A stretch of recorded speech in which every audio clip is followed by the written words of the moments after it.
उरण तालुका हा समुद्राने वेढलेला तालुका आहे। यामुळे येथील असणारी वस्ती ही आगरी कोळ्यांची वस्ती असल्याने येथील प्रमुख आहार हा मासळी आहे। काही महिन्यातच पावसाळा सुरू होणार आहे। पावसाळ्यात मासेमारी बंदी असल्याने या काळासाठी सुकी मासळी साठवून ठेवण्यात येते। सध्या उरणमधून सुक्या मासळीला जोरदार मागणी होते। आता सुकट ती सुकट सगळ्यांना बेस्ट, सगळ्यांना आवडते। तिचा रेट आहे 200 रुपये किलो। कोणी होलसेल मध्ये घेतले तर मग देतो कमी करून 180 का बाबा 170 असं जसं असेल भाव तसा, पण 200च्या वरती नाही तिचा रेट। आणि आंबाडी कर्दी बोलतात 400 रुपये किलो आहे। दांडी सुकट आहे ती 400 रुपये। टोलरच्या वाकट्या आहेत, बोंबील आहेत, या पेंडी आहेत, वाड्या वाड्या बोलतात त्याला, 50च्या 12 मच्छी। आता आगोटीला सगळे लोक बोंबील वाकट्या आंबाड असे घेतात। हो, आता कसा पावसाचा टाइम आलाय त्याच्यामुळे लोक थोडा साठवून ठेवतात ना। आतापासून सुरुवात झाली। सुकी घ्या, ओली घ्या, साठवण करा, पण ते आपल्या पावसाळीसाठी चांगली आहे। आणि दुसरी गोष्ट म्हणजे आता भाजीला सुद्धा फवारणी करतात। मच्छीमध्ये कुठला खत नाही मारला जात, काही मारलेला जात नाही। मच्छी सुकलेली खाव किंवा ओली खाती चांगलीच असते, नाही चांगलीच चव असते। मच्छीशिवाय आपल्याला घासच जात नाही ना। पावसाळ्यात बोटी बंद असेल त्यावेळेस ओली मच्छी भेटत नाही, म्हणून आपल्याला सुकी मच्छी पर्यायी म्हणजे सुकी मच्छी खायला लागतं। ते कुठे जास्त नाही, एखाद महिना नंतर नवीन धंदा चालू झाला, 1 ऑगस्टला चालू झाल्यावर परत आपल्याला ओली मच्छी भेटतं। मुलाला आपल्या सगळी आवडतं, मच्छी पापलेट आवडतं, बोंबील आवडतं, आपल्याला कोलबी आवडतं। सुकी मच्छी मध्ये आपल्याला बोंबील आणि सुकट, बाकी कुठली मच्छी आवडत नाही। आणि त्या बारीक टेंगली आहे ना, ती टेंगली फ्राय साठी म्हणजे सुकी बनवासाठी टेंगली वगैरे घेतात। सुक्या मासळीला मागणी होत असताना 2 नवतरुण बहिणी आपल्या आई वडिलांच्या पारंपरिक सुकी मासळी विक्री व्यवसाय सांभाळत असताना पाहायला मिळाले। गरजेपुरता शिक्षण घेऊन आपल्या आई वडिलांना व्यवसायात हातभार लावण्यामागची कारणे ही आजच्या तरुणांना प्रेरणा ठरू शकतात। आमचे प्रतिनिधी विदेश मोडखरकर यांनी या तरुणींसोबत संवाद साधलाय। कोकण पट्टा म्हटला की आगरी कोळ्यांची वस्ती, आणि आगरी कोळ्यांची वस्ती म्हटली की मुख्य जो आहार आहे तो मासे।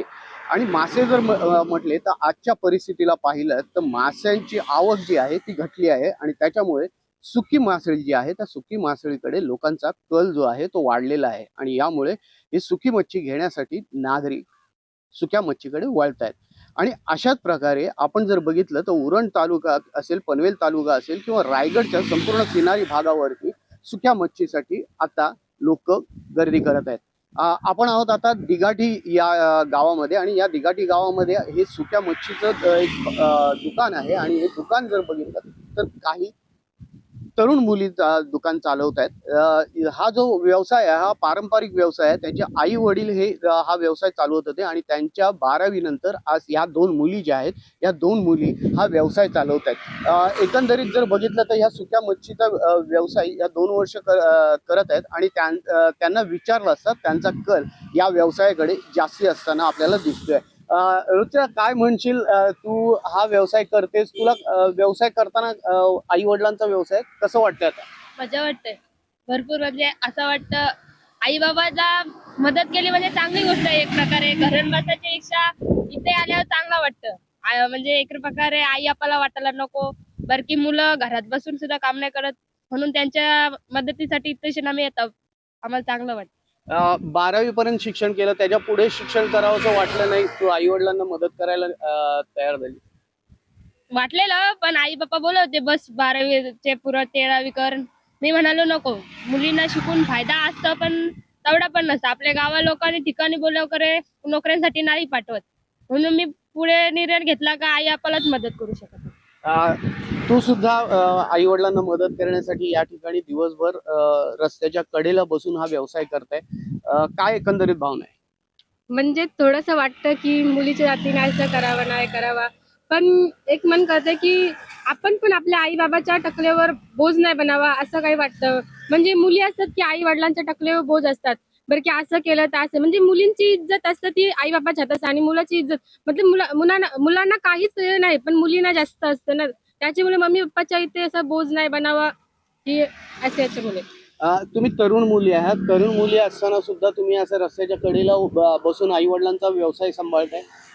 कुठे असं वाटत नाही का की पुरुष जात कुठे आपल्याकडे वेगळ्या नजरेने बघते, किंवा वेगळी भावना कधी मनात निर्माण होते? असं वाटतंय, पण आपला मन साफ असलं तर काय आपल्याला हे नाही, पण लोक बघणारी काय लोकांना तीच काम आहेत। आपलं आपण मन साफ ठेवून आपला आपण धंदा बिझनेस करायचा, लोकांकडे लक्ष नाही द्यायचं, एवढंच पब्लिकचा हे असतं। नक्कीच लोकांकडे लक्ष नाही द्यायचं. या तरुण मुली आहेत, आई वडिलांना मदत व्हावी म्हणून त्यांनी 12वी नंतर आपला हा पारंपरिक व्यवसाय हा जपण्याचा प्रयत्न केलेला आहे. आणि अशाच पद्धतीने असा इतर तरुण मुलं असतील किंवा मुली असतील यांनी सुद्धा अशा पद्धतीने आपला पारंपरिक व्यवसाय असेल तो व्यवसाय करण्यासाठी पुढे येणं गरजेचं आहे. ऋतुजा, काय म्हणशील, हा व्यवसाय करत असताना कुठली लाज वगैरे न बाळगता तुम्ही व्यवसाय करताय आणि पुढे आता तरुण मुलांना किंवा मुलींना काय संदेश देशील? चांगले आहे, लाज कानाचीच नाही राखायचा. राखली तर जगाला, या दुनियात जगाला नको असं मला वाटतं. हो, लाज दिली तर पुढं पाऊल उचलता नाही येणार लोकांची भीती. म्हणून सांगतं, कसलाच धंदा करायला बसू नका, बिंदास टाका, काय करायचं सोप्या मार्गाने करा.